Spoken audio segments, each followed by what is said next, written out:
नमस्कार students, welcome again. आज फिर से हम रूट लोकस के बारे में बात करने वाले हैं। कंस्ट्रक्शन रूल जो है उसमें से 3 रूल आज हम पढ़ने वाले हैं और उसके रिलेटेड 1 एग्जाम्पल सॉल्व करेंगे ताकि आपको वो जो 3 रूल है वो बराबर समझ में आ जाए। So with this let get this lecture started.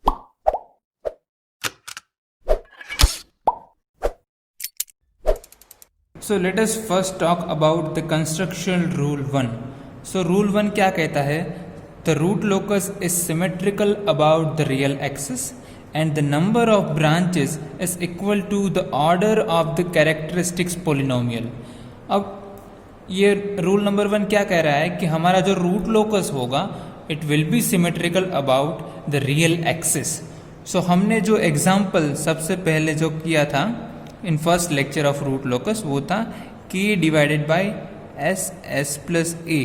ठीक है, सो उसका जो हमने रूट लोकस ड्रॉ किया था वो k की डिफरेंट वैल्यू पर से वो कुछ ऐसा दिख रहा था। ठीक है, आप उस वीडियो अगर नहीं देखा है तो आप वो भी देख के आइए, जिसमें ओपन लूप पोल्स हमारे हैं s is equal to 0, s is equal to minus A, और जब हम k की वैल्यू इंक्रीज कर रहे हैं at some point, let's say this point वो क्या था -a/2। ठीक है, और उसके बाद हमारा जो पोल्स था रूट लोकस था वो कुछ ऐसा दिख रहा था। ठीक है, now here the k is equal to 0, also the k is equal to 0, here the k is equal to infinite, k is equal to infinite, यहाँ पर k की वैल्यू थी a²/4। सो वो रूट लोकस कुछ ऐसा दिख रहा था, हमने इसके लिए फाइंड किया था। लेकिन वो कैसे किया था? k की डिफरेंट वैल्यू को हमने फाइंड की थी। लेकिन हमारे पास जब थर्ड ऑर्डर सिस्टम होगी, फोर्थ ऑर्डर सिस्टम होगी और the number of polynomial, highest number of polynomial if it is increasing और the number of roots is increasing in denominator, at that time हम क्या नहीं कर सकते, हम k की डिफरेंट वैल्यू के लिए हमारा रूट लोकस ड्रॉ नहीं कर सकते। We have to follow the certain procedure, okay, and that is why the method of root locus come into the picture. ठीक है, सो यहाँ पर आप देख सकते हैं कि आपका जो रूट लोकस है it is symmetrical about real axis. ठीक है, तो यहाँ पर इसका आप मिरर इमेज देखेंगे ऊपर की साइड का, तो मिरर इमेज आपको नीचे को देखने को मिलेगा। ठीक है, so that is why we can say our root locus is always symmetrical about real axis. ठीक है, तो आपको उसकी टेंशन नहीं लेनी है, it will be symmetrical. So जो ऊपर मिलेगा वही उसका मिरर इमेज में नीचे मिलने वाला है। सेकेंड प्रॉपर्टी यहाँ पर है the number of branches is equal to the order of the characteristics polynomial. और यहाँ पर आप देख सकते हैं लेट से इस k इज इक्वल टू 0 के लिए s की वैल्यू थी -1। जब हम k को इंक्रीज कर रहे हैं ये वैल्यू इंक्रीज हो रही है up to this point, afterward it will going in this direction, this pole up to this point it will be increasing, afterward it will be going in this direction. So here you can see this is first branch, okay, this is, let's say it is first branch and this is second branch. So यहाँ पर आप देख सकते हैं हमारे पास कितनी branch है? 2. So the number of branches is equal to the order of the characteristics polynomial. So यहाँ पर आप characteristics इक्वेशन इसका बनाएंगे, so वो सेकेंड ऑर्डर बनेगा क्योंकि यहाँ पर आपके पास कितने पोल है? 1 और 2। ठीक है, इस इक्वेशन आपको सोल्व करेंगे 1 plus GS into HS is equal to 0। ये यूनिटी फीडबैक कंट्रोल सिस्टम है।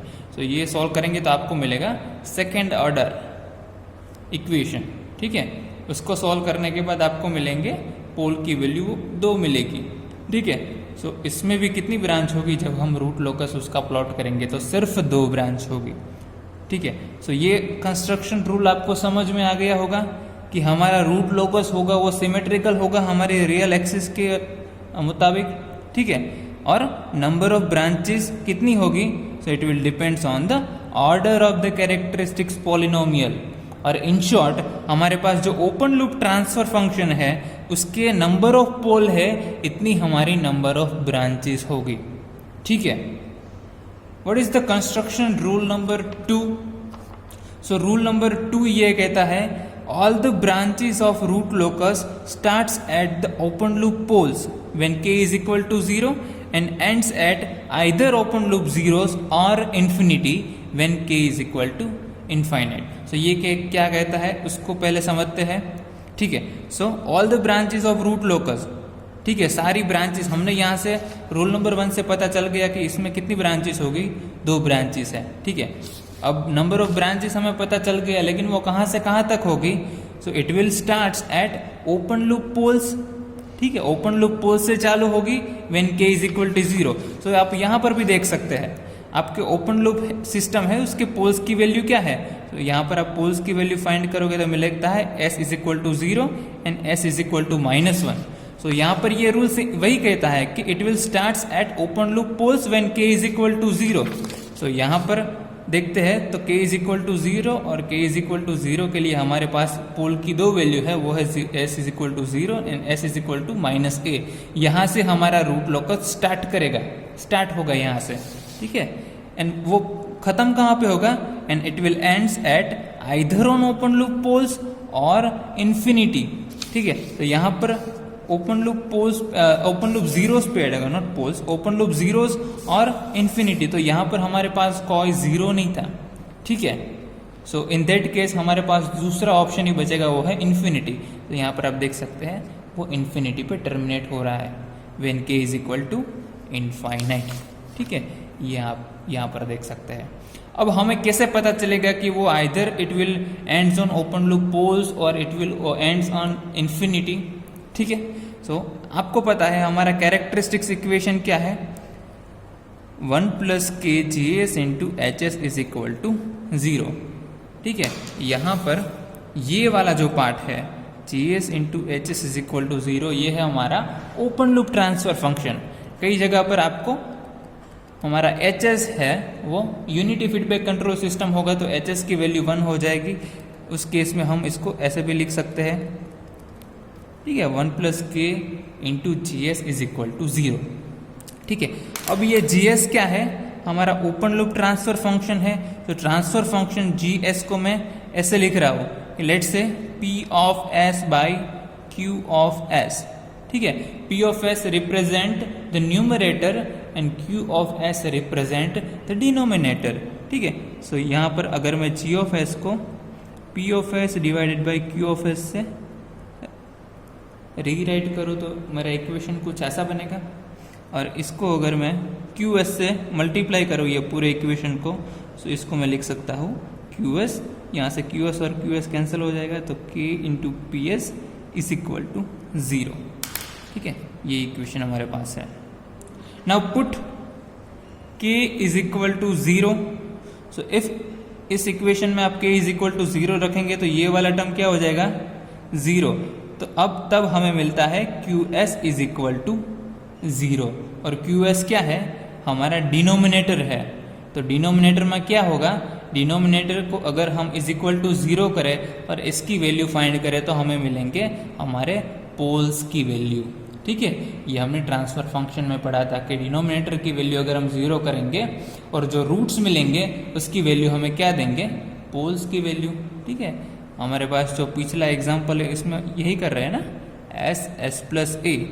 ठीक है, तो इसकी वैल्यू अगर मैं 0 करके इसका वैल्यू इसके रूट्स फाइंड करूँ तो क्या मिलेगा मुझे, S is equal to 0, S is equal to -a। ये क्या है, सिस्टम के पोल है। So at K is equal to 0 मुझे जो वैल्यू मिल रही है, it means that is nothing but our value of poles. तो जब मैं फाइंड कर रहा हूँ am I varying the value of K from 0 to infinite, it means my root locus is starting from value 0 and it ends at the value infinite. So 0 से start हो रहा है, it means हमारे पोल से start हो रहा है, क्योंकि इसके रूट्स अगर मैं फाइंड करूंगा तो वो मुझे पोल की वैल्यू देंगे। ठीक है, इसलिए हम यहाँ पर लिख रहे हैं कि root locus starts at open loop poles when K is equal to 0। दूसरी चीज क्या है, and at either on open loop poles और इन्फिनिटी।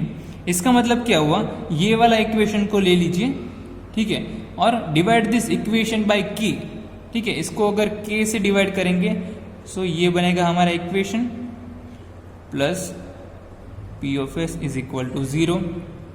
ठीक है, अब ये जो इक्वेशन है, use another pen now here put k is equal to infinite. In this equation put k is equal to infinite, so 1 upon infinite will be 0. So ये वाली term 0 हो जाएगी. उस केस में मैं लिख सकता हूँ p of s is equal to 0. It means p of s is nothing but our numerator. So numerator की वैल्यू हमारी क्या हो गई 0. सो न्यूमरेटर की वैल्यू 0 करके अगर हम रूट फाइंड करेंगे तो वो क्या मिलेगा हमें, जीरोस की वैल्यू. ठीक है, डिनोमिनेटर के रूट फाइंड करेंगे तो वो हमें पोल देंगे, न्यूमरेटर की रूट्स फाइंड करेंगे तो वो हमें जीरोस मिलेंगे. दैट इज वाई ये हो गई क्या हमारे जीरोस की वैल्यू. ठीक है, that is why we are writing that either on open loop zeros और इंफिनिटी. ठीक है, तो how many number of branches terminated at infinity, that will depends on the value of your number of poles and the number of zeros. ठीक है, तो अगर हमारे पास ये सिस्टम ले लीजिए जिसमें 2 पोल है और 0 की वैल्यू कितनी है 0. ठीक है, so number of branches terminating at infinity that is equal to number of poles minus number of zeros. ठीक है, सो नंबर ऑफ पोल्स की वैल्यू हमारे पास यहाँ है 2, नंबर ऑफ जीरोस की वैल्यू यहाँ पर है 0. So number of branches terminated at infinity हमें कितनी मिल रही है 2. इसीलिए जब हम इसका रूट लोकस करते हैं तो आप देख सकते हैं ये 2 ब्रांच है वो इंफिनिटी पे जा रही है. Got my point. लेकिन अगर आपके पास यहाँ पे कोई 0 होता तो आपका एक पोल है, लेट्स से कोई 0 यहाँ पर है s प्लस बी. इसका मतलब क्या हुआ, अब इसकी वैल्यू 0 नहीं होगी 1 होगी. सो 2 माइनस 1 अब क्या आएगा 1. इसका मतलब है इस दोनों पोल में से एक पोल है वो 0 पे टर्मिनेट करेगा. ठीक है, यहाँ पर आप देख सकते हैं यहाँ पर k की इनफाइनाइट वैल्यू पे हमें मिल रहा है ps is equal to 0. It will give us the values of zeros. तो हमारा एक पोल है वो 0 पे टर्मिनेट करेगा, लेकिन दूसरा पोल कहाँ पे टर्मिनेट करेगा, that have to terminate at infinity. उसको इंफिनिटी पे ही टर्मिनेट करना पड़ेगा क्योंकि हमारे पास दूसरे 0 की वैल्यू यहाँ पर नहीं है. ठीक है, so I hope you understand the construction rule number 2. This is very important. Now the number of branches terminated at infinity, it is generally known as asymptotes. This is very important term asymptotes. ठीक है, अगर इसको हम कैसे find करेंगे, so number of poles that is np minus number of zeros. ठीक है, सो आपके पास ओपन लूप ट्रांसफर फंक्शन होगा, इसमें आप पोल एंड 0 की वैल्यू इजीली फाइंड कर सकते हैं. अगर पोल और 0 की वैल्यू फाइंड कर ली तो सिर्फ आपको क्या करना पड़ेगा, उसका डिफरेंस फाइंड करना है जो आपको क्या देगा, number of asymptotes. So asymptotes is nothing but the number of branches that is going to terminate at infinity. Okay, getting my point. Now let us understand the rule number 3. So the construction rule number 3 says a point on the root locus, the real axis lies on the root locus if the sum of the poles and zeros on the real axis to the right hand side of the point, only talking about the right hand side of the point, is an odd number. ठीक है, so ये बहुत important rule है कि जब हम root locus find करते हैं so कौन सा पार्ट है रियल एक्सिस का जो रूट लोकस का पार्ट होगा, जिस पॉइंट पे रूट लोकस लाई करेगा. So this particular rule is nothing but जो हम एंगल कंडीशन और मैग्नीट्यूड कंडीशन को समझे थे उसका समरी है. ठीक है, अगर एंगल कंडीशन को सेटिस्फाई करता है, मैग्नीट्यूड कंडीशन को सेटिस्फाई करता है, उस केस में हम बोल सकते हैं कि हमारा जो पॉइंट है that will lie on the root locus. Okay, so a point on the root locus have to satisfy the angle condition as well as the magnitude condition. Okay, so यहाँ पर आप देख सकते हैं हमने एक सिस्टम कंसिडर किया है जिसमें हमारे पास 1 2 3 पोल्स है और हमारे पास 2 जीरोस है. Now we have to satisfy that either it is going to satisfy the magnitude condition and the angle condition. Okay, so that we have to check. Are you getting my point? अब आप देख सकते हैं यहाँ पे let's say we are considering this point S0. ठीक है, अब हर बार आप क्या करेंगे, फाइंड करेंगे कि मेरी एंगल कंडीशन को सेटिस्फाई करता है, मेरी मैग्नीट्यूड कंडीशन को सेटिस्फाई करता है. नहीं, ऐसा हम नहीं कर सकते. That is why we have to find the right hand side of the point is an odd number. So if we are considering that point S0, how many poles and zeros are there in a system which is right hand of the point? So यहाँ पर आप देख सकते हैं इस point S0 को consider करूँ तो इसके राइट हैंड साइड में 1 2 3 पोल्स है, ठीक है. So number of poles is total number of poles and zeros is equal to 3, ठीक है. अब जो इमेजिनरी पोल्स एंड जीरोस है उसको हम कंसिडर नहीं करेंगे क्योंकि उसका एंगल मेजर करेंगे तो वो हमें जीरो मिलेगा, ठीक है. हमें एंगल कैलकुलेट करना है कि वो एंगल है. एंगल कंडीशन क्या थी हमारी, फिर से एंगल कंडीशन हमारी थी प्लस और माइनस 2q प्लस 1 180 डिग्री, जहां पर q की वैल्यू थी 0 से लेके 0 1 2 3 एंड सो ऑन, ठीक है. So we are taking the odd multiples of 180 degree, okay. That is nothing but plus और माइनस 180 डिग्री प्लस और माइनस 540 डिग्री प्लस और minus 900 degree and so on. So हम odd multiples of 180 degree को consider कर रहे हैं. वो हमारा एंगल कंडीशन को सेटिस्फाई करेगा, तब हम बोल सकते हैं कि वो पॉइंट है, वो रूट लोकस का पार्ट है, ठीक है. अब यहां पर भी हम ऑड नंबर को कंसिडर क्यों कर रहे हैं आप हम समझ जाएंगे. अभी देखते हैं. नंबर ऑफ पोल्स की मैं बात करूं, हम राइट हैंड साइड के पॉइंट्स को कंसिडर करेंगे, लेफ्ट हैंड साइड को नहीं कंसिडर करेंगे. सो S0 की अगर मैं बात करूं तो S0 और ये Z1 का अगर एंगल फाइंड करेंगे तो वो एंगल कितना मिलेगा हमें 180 डिग्री, ठीक है. अगर मैं जीरो की बात कर रहा हूं तो जीरोस हमारे कहां पर हो गए, न्यूमरेटर में, और पोल्स हो गए हमारे डिनोमिनेटर में, ठीक है. तो जीरोस का एंगल होगा उसको हम पॉजिटिव 180 कंसीडर करना पड़ेगा, ठीक है. और पोल्स का एंगल होगा उसको हमें नेगेटिव कंसीडर करना पड़ेगा क्योंकि वो डिनोमिनेटर पे हो गए. अगर एंगल फाइंड करना है, टोटल करना है, तो इसको न्यूमरेटर पे लाएंगे तो माइनस 180 ऐड करना पड़ेगा, नॉट प्लस 180, ठीक है. तो ये हो गया 180. इसका क्या करेंगे, ये पोल है, that is why minus 180 degree. ये भी पोल है, इसका एंगल क्या बनेगा माइनस 180 डिग्री. इस दोनों पोल को हमें कंसिडर नहीं करना है. इसकी वजह से जो एंगल कंट्रीब्यूशन होगा वो होगा 0 डिग्री, ठीक है. सेम वे ये लेफ्ट हैंड साइड में जो पोल एंड जीरो है उसका जो एंगल कंट्रीब्यूशन होगा वो भी होगा 0 डिग्री. सो उसको हमें कंसिडर नहीं करना है. जो भी रियल एक्सिस पे है और रियल एक्सिस पर है और राइट हैंड साइड पे है उसी पोल एंड जीरो को हमें कंसिडर करना है. तो टोटल एंगल अगर मैं यहां पर कैलकुलेट करूं, टोटल एंगल, सो वो क्या बनेगा, इसके साथ बन रहा है प्लस 180, इस जीरो के साथ बन रहा है वो है माइनस 180 डिग्री, और इस पोल के भी साथ बन रहा है माइनस 180 डिग्री. तो ये प्लस और माइनस 180 डिग्री कैंसिल हो गए तो ये हो गया माइनस 180 डिग्री. तो ये माइनस 180 डिग्री है, वो हमारा एंगल कंडीशन सेटिस्फाई करता है. तो आप देख सकते हैं माइनस 180 डिग्री यहाँ पर है. इसका मतलब ये पॉइंट S0 है वो रूट लोकस का पार्ट होगा. सो इस सारे पोर्शन, अगर इस पॉइंट की जगह पे मैं ये पॉइंट लेता तो सेम कंडीशन सेटिस्फाई होती. इसका मतलब है कि इस पूरे एरिया में मेरा रूट लोकस है वो प्रेजेंट होगा. सो इसको अगर मैं डार्क कर दूं तो मुझे पता चलेगा कि यहाँ पर रूट लोकस प्रेजेंट है, ठीक है. अब लेट से मैं ये पॉइंट कंसीडर कर रहा हूं, ठीक है. ये दूसरा पॉइंट लेते हैं, लेट से इट इज S1. अब टोटल एंगल कंसीडर करो, टोटल एंगल की वैल्यू फाइंड करेंगे. तो टोटल एंगल क्या मिलेगा, इस पोल की वजह से जो एंगल ऐड हो रहा है वो यहां पर अब होगा माइनस 180 डिग्री, ठीक है, क्योंकि यहां पर पोल है. So minus 180 degree. बाद में राइट हैंड साइड पे क्या है, एक जीरो है. सो जीरो कितना एंगल बनाएगा, प्लस 180 डिग्री. बाद में हमारे पास ये पोल P2 है, वो भी कितना एंगल बनाएगा, माइनस 180 डिग्री, क्योंकि ये पोल है, और ये पोल भी बनाएगा माइनस 180 डिग्री. तो ये कैंसिल हो गया, तो ये क्या बनेगा 180 माइनस 180 माइनस 360 डिग्री. अब माइनस 360 डिग्री है वो हमारी एंगल कंडीशन को सेटिस्फाई करता है. ये ऑड मल्टीपल है नहीं, ये तो इवन मल्टीपल है, क्योंकि यहाँ पर आप देख सकते हैं प्लस और माइनस 360 तो है ही नहीं.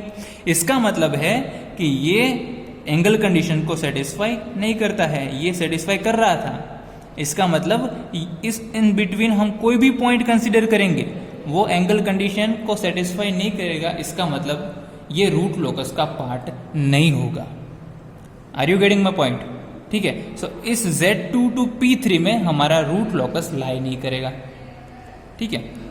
So construction rule number 3 is also important, ठीक है। अब इसके ऊपर एक एग्जाम्पल सॉल्व करते हैं। Construction rule 1 2 3 is very important. So इसके ऊपर एक एग्जाम्पल सॉल्व करेंगे तो आपको पता चल जाएगा कि इसको जब हमारे पास रियल एग्जाम्पल होगा उसमें कैसे अप्लाई करेंगे। So let us consider this example. Draw the root locus of the unity feedback control system with open loops transfer function is given by GS is equal to K S plus 1 S plus 3 divided by S S plus 2 and S plus 4. सबसे पहले मैं क्या करूंगा, zeros, number of zeros कितने हैं, number of poles कितने हैं वो फाइंड करते हैं। So number of poles, number of zeros. So number of poles आप डिनोमिनेटर पे देख सकते हैं 1 2 3, थर्ड ऑर्डर सिस्टम है, जो नंबर ऑफ पोल मिलेंगे हमें 3, नंबर ऑफ जीरोस 1 2 2 है। अब मैं इसकी वैल्यू फाइंड करूं, सो नंबर ऑफ पोल्स हमारे पास 3 है, एक की वैल्यू है 0, दूसरी की वैल्यू है s is equal to 0, s is equal to -2, s is equal to -4। Same 0 की बात करूं तो s is equal to -1, s is equal to -3, ठीक है। तो सबसे पहले साथ में मैं उसको ड्रॉ भी करता जा रहा हूं, सो आपको पता चले। अब मेरी फिगर थोड़ी टेढ़ी मेढ़ी होगी। ये हो गया हमारा इमेजिनरी एक्सिस, रियल एक्सिस, ठीक है। अब एक पोल आपका है s इज इक्वल टू 0 पे, अगर पोल है तो उसको मैं क्रॉस से डिनोट करूंगा, अगर हमारे पास 0 है तो वो मैं 0 से करूंगा, ठीक है। दूसरा पोल है -2 पे और थर्ड पोल इज एट -4। एक 0 है हमारा -1 पे, दूसरा है -3 पे, ठीक है। ये हो गया हमारा पोल इन 0 का, वो एस प्लेन में कहाँ पर होंगे, ओके। अब याद करो हमारा फर्स्ट रूल क्या था। सो फर्स्ट रूल हमारा क्या था, the root locus will be symmetrical about real axis. अभी हम उसका रूट लोकस फाइंड नहीं कर रहे हैं क्योंकि अभी हमने 3 स्टेप ही पढ़े हैं, लेकिन ये इंपॉर्टेंट है, the number of branches is equal to the order of the characteristics polynomial. So आप देख सकते हैं आपका जो नंबर ऑफ पोल्स है वो कितने हैं, 1 2 3। तो नंबर ऑफ ब्रांचेस अगर मैं कैलकुलेट करूँ तो नंबर ऑफ ब्रांचेस कितनी मिलेगी हमें, वो जितने नंबर ऑफ पोल्स है इतनी नंबर ऑफ ब्रांचेस मुझे मिलेगी, ठीक है। इसका मतलब है 3 ब्रांचेस होगी। अब कंस्ट्रक्शन रूल नंबर 2 को एक बार देखते हैं। So all the branches of root locus start at open loop poles. तो वो स्टार्ट कहाँ से होगी, ओपन लूप पोल से। इसका मतलब 0 -2 -4 से स्टार्ट होगी और कहाँ पर एंड होगी, -1 -3 पे। लेकिन यहाँ पर आप देख सकते हैं 3 पोल है और 2 0 है, ठीक है। So we have to find that 1 pole is going to terminate at infinity, because number of pole minus number of zeros करेंगे तो मुझे मिलेगा नंबर ऑफ एसिम्पटोट्स, ठीक है। सो नंबर ऑफ पोल है 3, नंबर ऑफ जीरो है 2, तो मुझे मिल रहा है 1। इसका मतलब ये हुआ कि इस 3 में से 2 पोल हमारे 0 पे टर्मिनेट करेंगे और एक पोल हमारा इन्फिनिटी पे टर्मिनेट करेगा। यही था हमारा step number 2, okay. We have to find the number of asymptotes. तीसरा स्टेप है, a point on a real axis lie on the root locus if the sum of the poles and zeros on the real axis to the right hand side of the points is an odd number, ठीक है। अब ये find करना है कि root locus कहाँ पर लाई करेगा और कहाँ पे लाई नहीं करेगा।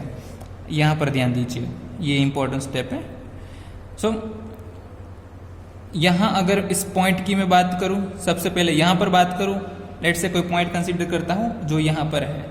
सो उसके राइट हैंड साइड पे हमारे पास कोई पोल एंड जीरो है नहीं है, तो उस केस में मैं बोल सकता हूँ कि ये पूरी एक्सिस पे हमारा जो रूट लोकस है वो लाई नहीं करेगा, ठीक है। जब हमारे पास पोल और जीरो की वैल्यू ऑड नंबर होगी तो उस केस में रूट लोकस लाई करेगा, ये हमें पता है, ठीक है। सो अगर इस पॉइंट की बात करूँ तो इस राइट हैंड साइड में इस पॉइंट की बात करूँ तो राइट हैंड साइड में एक पोल है, इसका मतलब यहाँ पर रूट लोकस लाई करेगा ये पूरी एक्सिस पे, ठीक है। अब ये पॉइंट की बात करूँ तो अब हमारे पास इसके राइट हैंड साइड में एक पोल एंड एक जीरो है, तो ये इवन नंबर हो गया, तो यहाँ पर रूट लोकस लाई नहीं करेगा। अगर इस पॉइंट की बात करूँ तो अब 3 हो गई है, 2 पोल और एक जीरो, तो उस केस में रूट लोकस लाई करेगा। यहाँ पर नहीं करेगा क्योंकि यहाँ पर 1 2 3 4 हो जाएगी, 2 पोल 2 0, ठीक है। इस पॉइंट की बात करूँ तो करेगा लाई, तो ये इसमें भी हमारा रूट लोकस है वो लाई करेगा, ठीक है। सो ये 3 पार्ट है जिसमें रूट लोकस लाई करेगा। अब वो कैसे करेगा, कौन से रूट है, ये हो गया हमारा k इज इक्वल टू 0 पे 0 value, k is equal to 0 पे -2, k इज इक्वल टू 0 पे -4। ये 3 पोल है, k इज इक्वल टू 0 पे हमें वैल्यू मिल रही है, k is equal to infinity पे वो कहाँ जा रहे हैं, 2 पोल है वो 0 पे टर्मिनेट होगी, 1 पोल है वो इन्फिनिटी पे टर्मिनेट होगा। वो कैसे होगा, वो सीखने के लिए आपको बाकी के रूल समझने पड़ेंगे, ठीक है। क्योंकि वो जाएगा इन्फिनिटी पे, वो जाएगा 0 पे, वो हमें पता है, लेकिन कैसे जाएगा उसके लिए हमें आगे के रूल पढ़ने हैं। सो जब हम नेक्स्ट लेक्चर में मिलेंगे, आगे के जो रूल है उसको समझेंगे, then also we are going to find out the step by step procedure of getting the root locus, ठीक है। I hope you understand. If you have any question for any rule, for any step, you can comment in the comment section or you can contact me directly. Thank you so much. See you in the next lecture.